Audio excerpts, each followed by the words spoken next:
we got our last section, and we'll hand it over to Brother Jamil.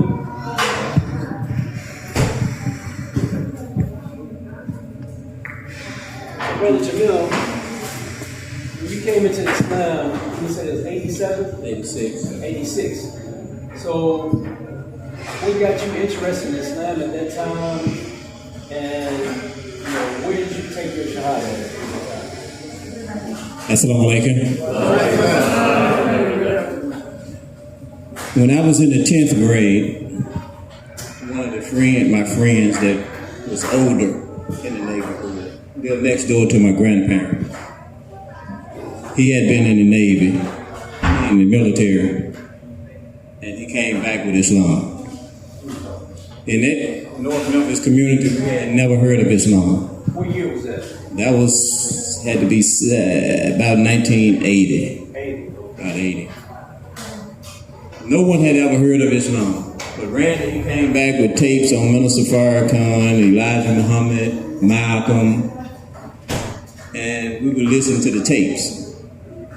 We didn't know what a Muslim was, what Islam was, nothing. Didn't know what no masjids were. All we knew was Minister Farrakhan. That was the main thing, because he was the youngest, still living.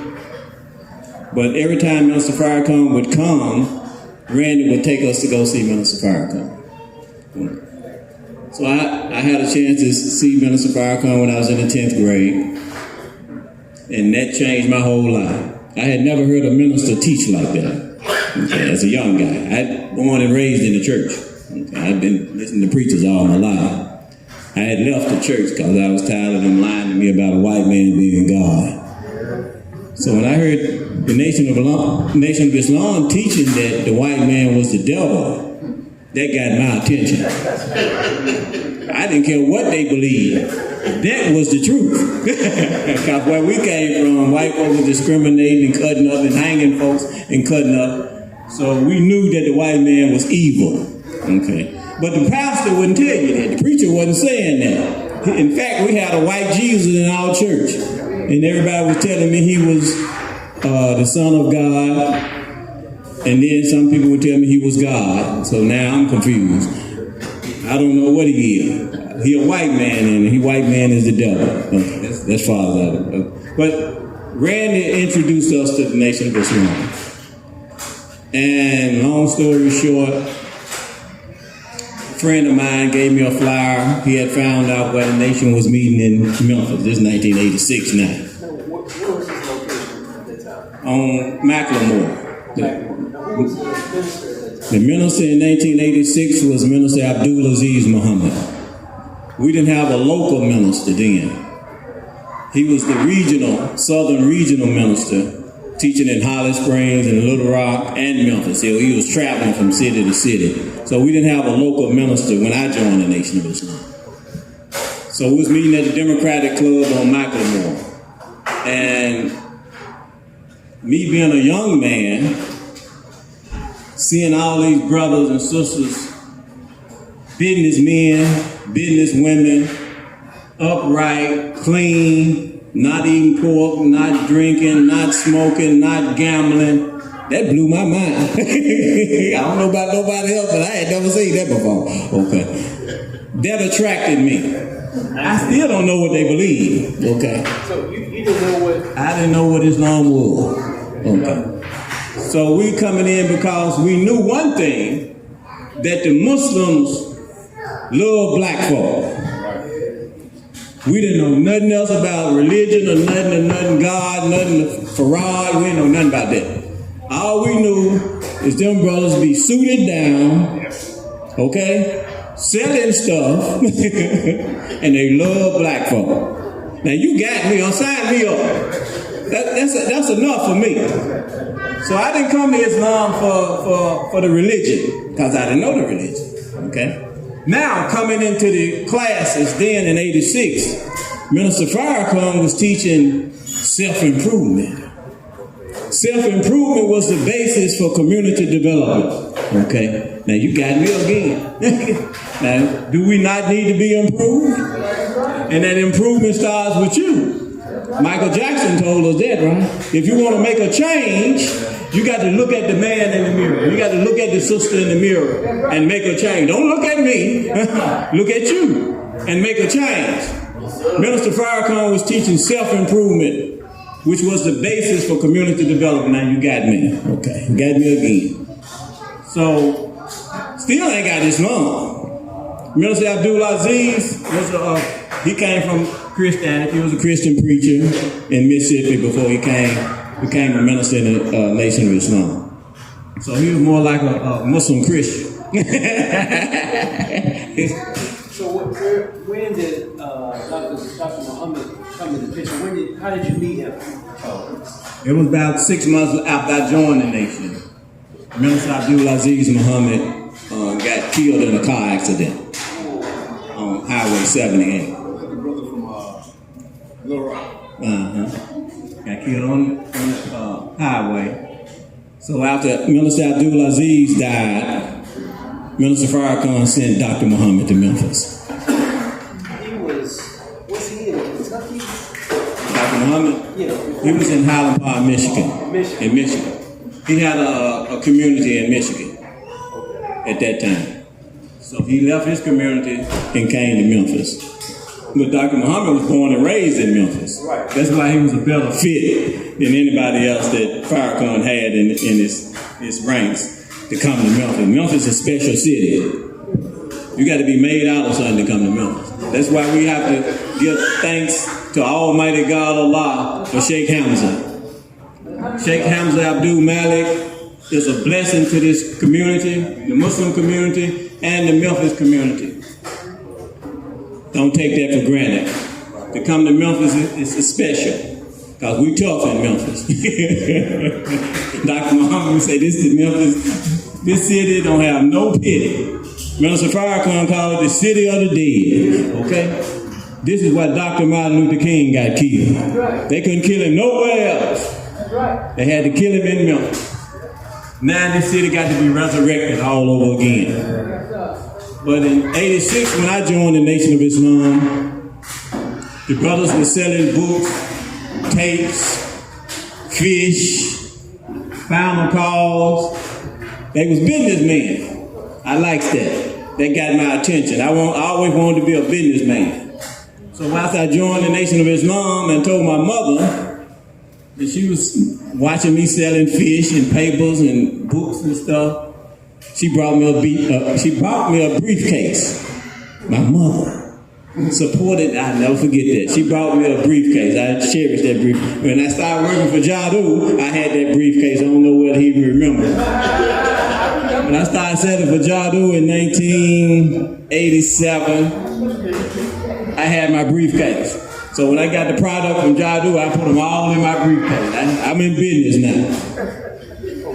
But Dr. Muhammad, once he came to Memphis, the whole system changed because he was more active than Abdul Aziz Muhammad.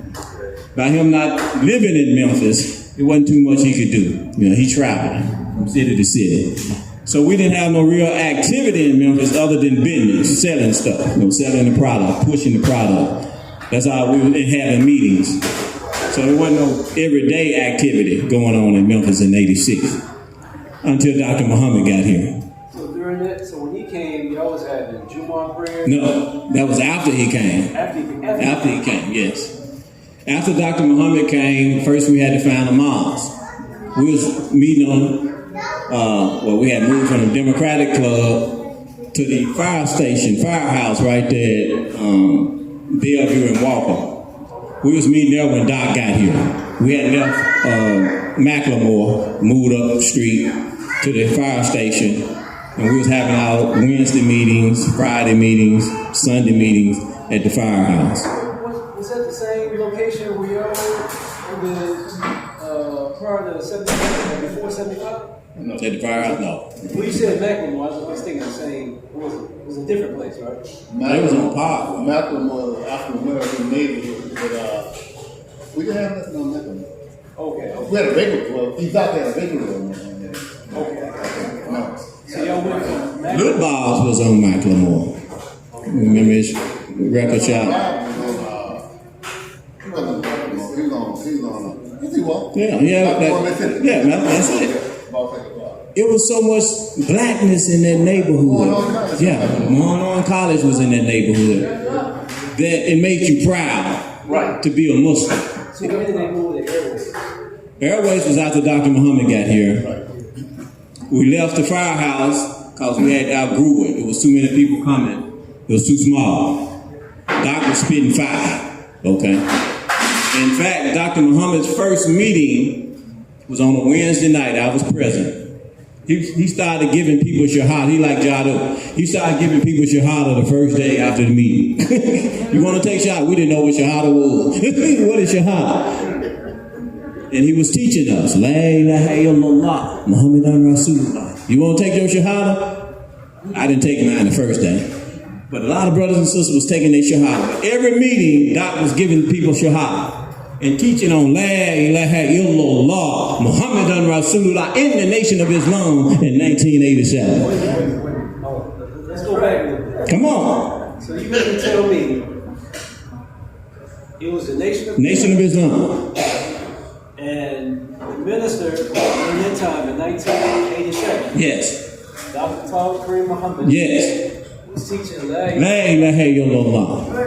So he didn't teach anything about Farad Muhammad. I've never been in a meeting since I joined in 86. I never was in a meeting where somebody told me that Farad was God, the black man was God, or anybody else was God. I never was a part of that meeting. That never came up while I was in the nation. This was the Nation of Islam? Nation of Islam in Memphis. So I tell everybody, especially Dr. Muhammad's children, I say, your father saved us, you see, from shirk. Okay. But I was spared because I had never heard of the shirk once I joined the nation. I didn't even know that what the brothers believed. I had never heard of that, okay? And even though I was selling the Final Call newspapers, okay? I never believed that Farad was God, okay? Writing the letter, still it wasn't going in that they were saying Farad was God. It didn't. So for some reason, I didn't get that. I was spared, so we thank Allah for that. But once Dr. Muhammad got here in 87, that's when the movement started, because he was active. He was here every day, you see what I'm saying? Then he knew the leadership. So we started doing things that the Muslims hadn't been doing under Minister Abdul Aziz Muhammad. We was going everywhere black folks was having a program. We was boycotting, we was picketing, we was cussing folks out, jumping on folk. Dr. Muhammad was suing folks that was discriminating against black folk because he was an attorney. He filed over 200 lawsuits. Okay? But his first lawsuit, we're going to try to get Sister Connie here. Sister Shaheed wife. Dr. Muhammad sued the Navy base. You saw that lawsuit. For Sister Connie. She was working there, had been working there for years, and everybody that they wanted to be over her, they would get her to train, and then they would be her supervisor. And one day she messed around and told Dr. Muhammad that. What? You know, and back then, that was just the norm. That was normal. You know, you've been there for 10, 13 years, and then somebody come and they hire them over you. Okay. But Dr. Muhammad sued him and won. That was the first lawsuit. And that kind of got our attention because we had never seen that as a Muslim. You know, woo. And then Brother Salahuddin's son, Sister Fatima's son, got killed at Southwest Community College. The television fell over him. Okay, he was about 2 years old. He was in the child care. And Dr. Muhammad sued and won the lawsuit. And that got our attention. We were like, oh, we got a minister who's an imam and an attorney and in politics. He was running for political office. He was on the city council. He won the city council in the 90s, 95. This is in 87, 88, okay. So now, we becoming believers now, that we got some real leadership, okay. Brother Anthony was there, we're gonna get him to say a few words. Anthony saw more than I saw. We were so active that we didn't have time to sleep, okay? We were running 24 hours, non-stop. People don't believe me when I tell them that, Anthony. What's non-stop? Okay, because we had a restaurant. We opened Muhammad's Restaurant 1987 on Airways. One of the prettiest restaurants I've seen, okay? You saw it as a little boy. Pretty, okay? Dr. Muhammad motivated us to do that, okay? A year later, 1988, we opened Muhammad's Child Development Center. That's where I met OBK. OBK brought his son to the child care, but they wasn't Muslim, my business partner, because we had a child care. Most of the children in the child care, like you say, was Christians. Yes. Ain't that something? Yes. They trust the Muslim to educate their children. All we got to do is open up. Do like Sheikh Hamza. All we got to do is open up and the people come, okay? They trust us because they know one thing: we love black folk. That's one thing I know. The Muslim love people. You see, now we're on another level through years of development. We love people. And when you love people, okay, people love you. That's right. So let me ask you about the lawsuit that he filed, which contributed to Mayor Harrington being the first black mayor. Right. The enlarged voting lawsuit. Dr. Muhammad filed that lawsuit in 1988. Won that lawsuit. That lawsuit discriminated against black people because you had to run citywide like a mayor. You know how a mayor had to run citywide, but it was just a district seat. So it was deemed as unconstitutional, okay, discriminatory. Dr. Muhammad sued, okay, and won at large voting. Then it abolished the at-large voting system in Memphis. Now, if you run for a position, if it's not mayor, you run in your district. Like now, we just voting in people in different districts. District 5, 6, 7, 8, 9, District 4, District 7. We in District 7 here. Dr. Muhammad changed the political system by filing the at-large voting lawsuit, which made Memphis for the first time be able to elect a black mayor. I don't know if y'all remember Dr. W.W. Harrington. What year was that? 1995? 91 was Harrington. 91. How did that happen? People don't know. It was Dr. Muhammad. The Muslim made that happen. The first black mayor, don't nobody even know. I know because Dr. Muhammad had me putting his draft Dr. W.W. Harrington on our marquee, okay? Yeah, I remember those days. Yeah. We was drafting him because he wasn't in politics. W.W. Harrington was the school administrator. First one. Yes. He wasn't Harold Ford. His family wasn't in politics, you see. He was a school administrator. A superintendent of schools. So Dr. Muhammad had the wisdom back then to not choose Harold Ford, but to choose W.W. Harrington. We say, why you choosing him to be mayor? He don't even want to be mayor. He said, cause name recognition. Name recognition. He said, everybody that's received a report card in the Memphis City schools know W.W. Harrington. Also, Dr. Harrington had just won. He was the first African American school superintendent. The schools were going down. I mean, fast. And then he went in, brought the schools all the way up. I mean, all the way up. And that's how he had the name. Not only did he have name recognition, he had a track record of what he could do.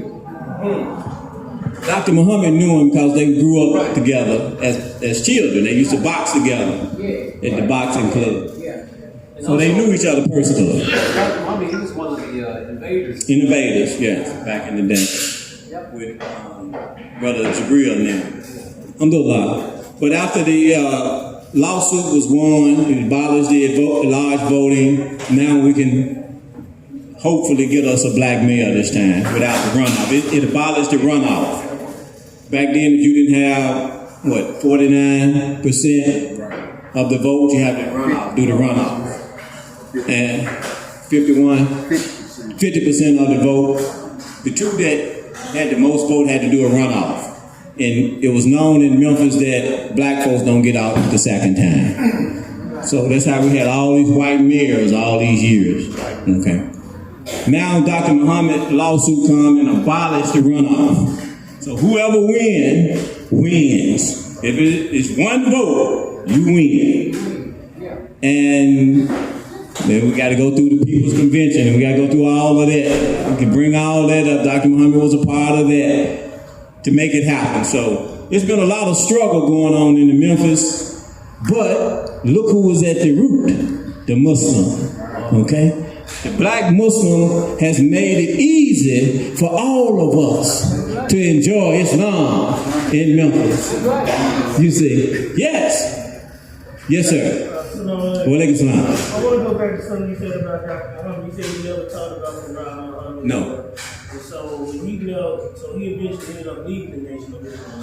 Yeah. When he left the Nation of Islam, he didn't join the male Melody Muhammad. He tried to get his own thing. Yes. We never did leave Airways.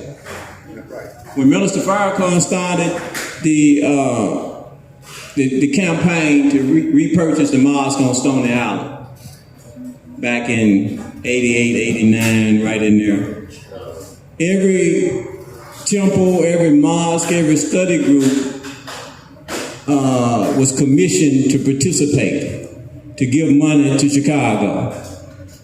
And if you didn't give money to Chicago, you got shut down. You couldn't meet no more. That was the demand. That was the order. Send money to Chicago or shut you down. That's a whole boy. But at that time, we was building the child care, still trying to get the restaurant going. We didn't have no more money, okay, to send to Chicago. So Minister Farrakhan shut us down. We didn't leave, we got shut down. Okay. So in 86, was y'all a study group or was y'all Miles 55? It was Miles 55 in 86. It was Miles 55 in 87 until we got shut down. Okay. So Dr. Muhammad was the minister when we got shut down. But we got shut down because we wasn't able to send any money to Chicago. In the nation, you got to have some money. That's what Minister Mutaktir was good at, sending money to Chicago. And I know That's how you stay in. No, not right now. But now he came in 92, right? 91. So after we got shut down, that's why we brought Brother Anthony. Come on up, Brother Anthony. Brought Brother Anthony up to give us a history from 89, 90, 91. Yes, sir. Before you pass it on the lawsuit in Islam influence in politics today, based on the lawsuit that Dr. Muhammad was because you have this idea that there was another group that filed the lawsuit. Joined the lawsuit.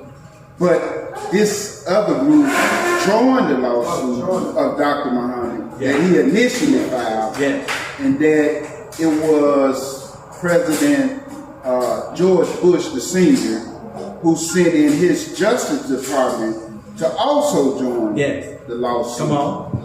And this, what Islam had done for politics In Memphis, that don't nobody know. Nobody knows. That has changed the course of politics in Memphis forever. No matter what comes after that, it was Islam that put us on La ilaha illallah, Muhammadan Rasulullah. Also, at the People's Conference, what got Dr. Harrison in the end, they had a People's Conference. And I think they let wasn't Talu open up with the call of prayer? Yeah, they wasn't expecting that. Muslim. Yeah, Talu Delamin got up and opened up with the Al-Fatiha. That's what they did. He opened the whole meeting up with the Al-Fatiha. And all of this is new experience coming to not only to Memphis but to the world. Also, before I was going to ask Libby, when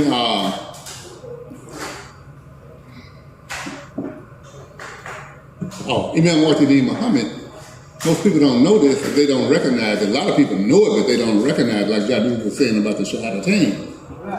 When he became the leader of the community, he had the largest Shahadatain taken, I don't know if in the world, but I know in America. That's right. That's a fact.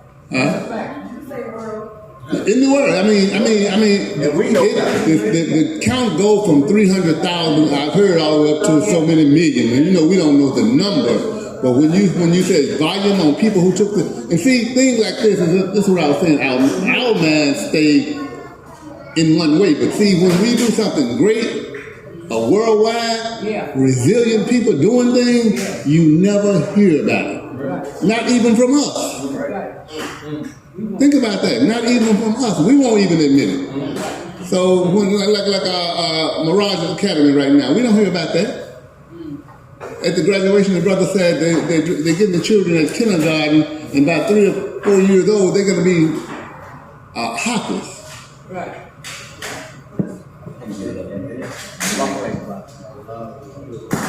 Alhamdulillah. So I want to thank Imam Salim, Brother Jadu, Brother Jamil Muhammad. I don't want to take too much of your time. It ended at 4. From 81 to... Oh, okay. Well, maybe about 5-10 minutes or so. I'm going to be very short. Assalamu alaikum, brother. Just like Jamil and Salim and Brother Jadu, I appreciate everything these brothers have shared with us. I guess what to take from this is to just appreciate and be thankful for what we have shared and what they have shared with us. Where we're going with this, I hope we go somewhere with this information, But my account as a young 19-year-old brother coming in the nation, just like Jamil, it was something that you never saw that's in the black community of men and women organized, clean, and just trying to do something different than what you have been exposed to. So for me, and even to this day, I will never not appreciate the Nation of Islam. Right. Even as Salim echoed so many things that you can't, if you will, the expression, throw the baby out with the bathwater. Right. The Nation of Islam has many beautiful jewels that you cannot dismiss and just discard with because you got a discrepancy with something that you think you should just throw the whole thing away. That's foolish. Because we got discrepancies in Islam, period, in many different communities. So why would you throw something good away? Like the things that we just echoed here. So I love Minister Farrakhan, Down Elijah Muhammad, Wardeen Muhammad. I love Master Farad Muhammad. And if it wasn't for him, you wouldn't have Malcolm X. You wouldn't have Elijah Muhammad. Right. You wouldn't have Minister Farrakhan. You wouldn't have Wardeen Muhammad. So, like Allah, like the Quran says, be thankful. And as Iblis said, you won't find many of them thankful, if you will, for certain things. And so I'm thankful, though there is discrepancies, real discrepancies. If you call it shirk or what have you, hey, okay, that's fine. Many of us, our grandmothers, our granddads practice shirk. You didn't throw none away that they gave you, did you? Right. I mean, you understand what I'm saying? Yeah, you take the good and you take the fat, if you will, and eat the meat, as the expression says. But I'm just saying that I know we ain't got a lot of time, and that's fine. I'm not going to take no time either. But I'm grateful for the history. And Dr. Muhammad was to me, as he gave me my shahada in '87. Yeah, that man to me was the most effective imam or minister, whatever, however you want to term it, in the Nation of Islam that has ever been in that position. Right. In '55, and you know. Dr. Muhammad, as far as my account. And as an FOI, I'm still an FOI. Always will be. Right. We appreciate that. And I love Allah, the Muslims, Prophet Muhammad, peace be upon him. And I think we need to learn from each other to appreciate the Nation of Islam, Minister Farrakhan, and learn more about Master Farad Muhammad, and just, not that you should, I don't worship Master Farad Muhammad, but I do respect and I appreciate him coming and giving us something and put us on the road to Islam. That I'm thankful for. Right. So, Assalamu alaikum.